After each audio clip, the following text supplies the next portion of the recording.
ঐক্যবদ্ধ হন, এইটা আমার মেসেজ থাকবে। যদি ঐক্যবদ্ধভাবে ক্ষমতার লোভকে সংবরণ করে আমি ক্ষমতায় যেতে চাই না, ইসলামকে ক্ষমতায় নিতে চাই। আমি ক্ষমতায় যাইতে চাই না, কোরআন ও সুন্নাহকে ক্ষমতায় নিতে চাই।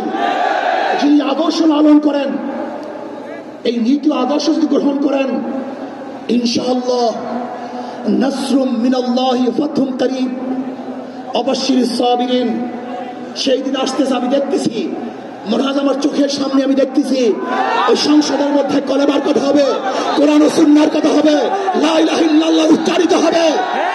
বাংলাদেশের মানুষ শান্তিতে বসবাস করতে পারবে, জুলুম থাকবে না, অত্যাচার থাকবে না, অবিচার থাকবে না। প্রত্যেকটা মানুষের প্রাপ্তি তাদের ঘরে ঘরে পৌঁছানো হবে। আজকে আমার মা বোনেরা মনে করছে ইসলাম ক্ষমতা আসলে আমাদের অবস্থাটা কি হবে। ইসলাম ক্ষমতা আসলে প্রত্যেকটা মা বোনের ন্যায্য অধিকারকে প্রতিষ্ঠিত করা হবে।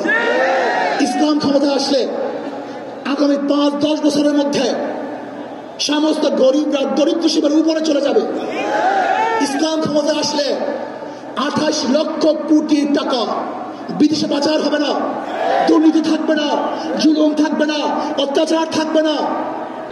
ইসলাম ক্ষমতা আসলে শ্রমিকদেরকে তাদের অধিকার আদায়ের জন্য রাস্তায় নামার কোনো প্রয়োজন হবে না।